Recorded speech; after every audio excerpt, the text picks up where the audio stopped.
नमस्कार मित्रांनो, मी राजेश ठाकूर तुमचं सर्वांचं स्वागत करतो आपल्या मराठी युट्यूब चॅनलवर। आज आहे 26 जानेवारी म्हणजे आपला प्रजासत्ताक दिन। सर्वांना प्रजासत्ताक दिनाच्या हार्दिक हार्दिक हार्दिक शुभेच्छा। आज प्रजासत्ताक दिनानिमित्त आपल्या कीबोर्डवर राष्ट्रगीत वाजवण्याचा प्रयत्न केलाय, तो आपल्याबरोबर शेअर करतोय।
जर तुम्हाला राष्ट्रगीत आवडलं असेल तर नक्कीच आपल्या चॅनलला सबस्क्राईब करा।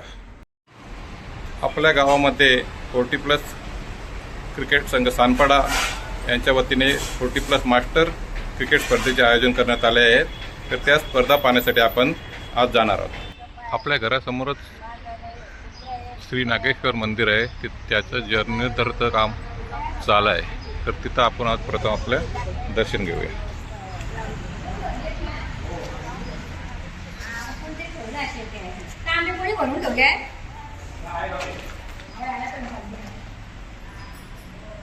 पाहू शकता इथे किती भाविक आपले दर्शन घेत आहेत। चला आता आपण पण दर्शन घेऊया।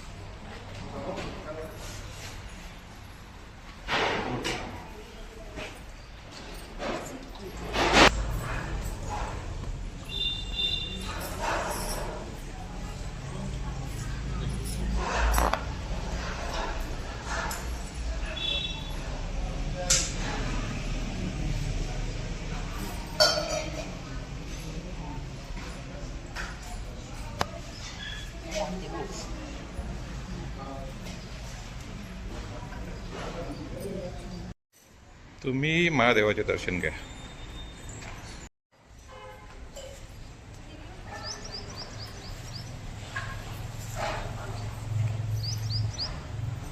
इथं अनेक देवतांच्या मूर्त्या पण तुम्ही पाहू शकता।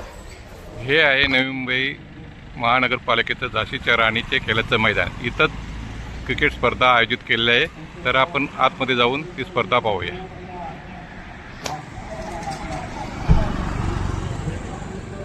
आपल्या गावातील तसेच 40+ क्रिकेट संघ सानपाडा यातील काही खेळाडू आज आपल्यामध्ये हयात नाहीत। तर त्या सर्व खेळाडूंना आपण प्रथम भावपूर्ण श्रद्धांजली अर्पण करूया।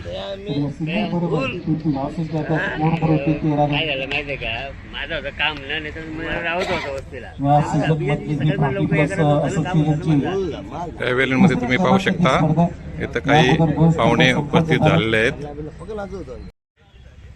सामन्यांचे लाईव्ह प्रक्षेपण पण तुम्ही पाहू शकता।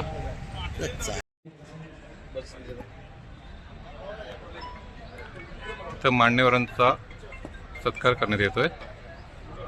त्याचबरोबर आमचे रणजित पाटील साहेब सुद्धा उपस्थित आहेत। त्यांनाही विनंती असेल की आपण व्यासपीठावरती यावं। आपलं सहर्षाचं स्वागत आहे। सानपाडा ग्रामस्थ आता फुटवर्क दाखवलाय, डान्सिंग डाऊन द विकेट, खूप चांगला। ओहो, फटका चांगला आहे, इलिव्हेशन सुद्धा चांगलं मिळालेलं आहे। स्ट्रेट डाऊन द ग्राउंड महेंद्रच्या बॅटमॅन यांचा शुभ सन्मान इथे धर्मेश यांच्या शुभ हस्ते इथे घेतला जातोय। महाराष्ट्राचं वस्त्रालंकार आणि माईची उंबरशाल आणि प्रेमाचं आणि सौंदर्याचं प्रतीक पुष्पगुच्छ देऊन आपण सन्माननीय श्री बंटी पाटील यांना आपण सन्मानित करतोय। माजी अध्यक्ष आदरणीय श्री रणजित पाटील साहेब इथे उपस्थित झालेले आहेत। त्यांचाही शुभ सत्कार नवी मुंबई महानगरपालिकेचे माजी नगरसेवक बालाराम पाटील साहेब यांच्या शुभ हस्ते सन्मान इथे घेतला जातोय। तुमचं सहर्ष स्वागत. आता सुरू असलेला सामना कोपरकणे विरुद्ध सानपाडा याच्यामध्ये खेळवला जातोय आणि सानपाडा संघाचे 2 अष्टपैलू महेश आणि निकेश फलंदाजीसाठी मैदानात जाताना आपल्याला ते दिसत आहेत. कोपरकणे संघाने 5 षटकामध्ये 38 धावा फलकावर काढलेल्या आहेत आणि सानपाडा संघाला 39 धावांचं आव्हान ठेवलेलं आहे. हो आणि कॅच जेल सुटतोय.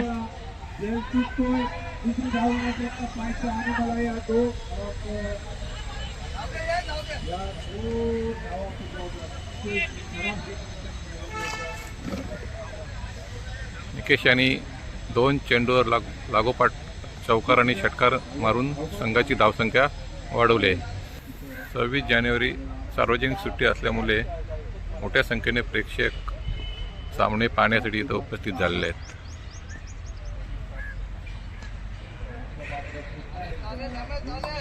अटीतटीचा सामना चालू आहे. 5 चेंडूमध्ये 4 धावांची गरज आहे.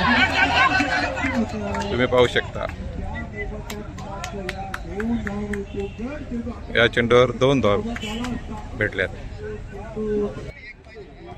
पाहू शकता सामना आता बरोबरीचा झाला आहे आणि सानपाडा संघाला विजयासाठी फक्त 1 रनची जरूरत आहे. सामना आता बरोबरीचा झाला आणि विजयासाठी फक्त 1 धावेची गरज आहे आणि ती धाव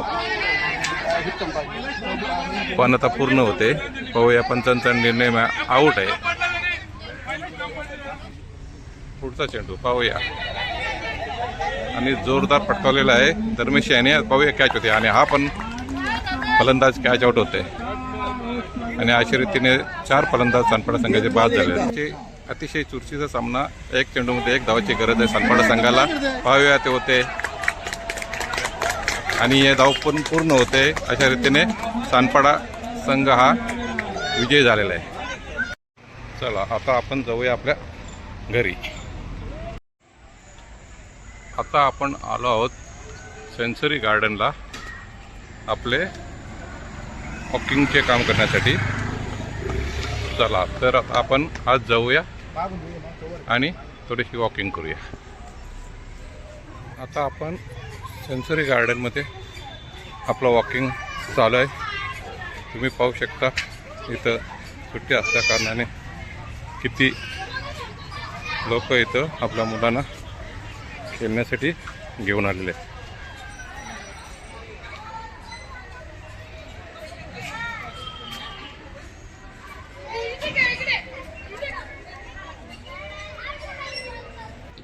लहान मुले खूप एन्जॉय करताना आपल्याला दिसत आहेत.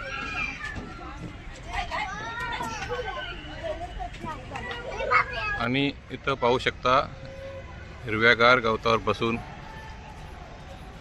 सर्व फॅमिली आनंदाने चर्चा करताना दिसत आहे आपल्याला. पहा मुलं किती आनंदाने इथं एन्जॉय करत आहेत.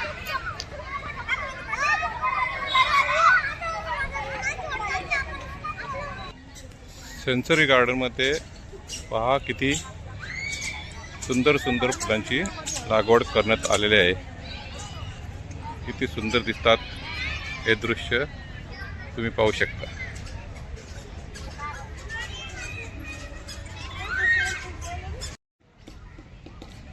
नक्कीच तुम्ही आपल्या कुटुंबासह इथं भेट द्या.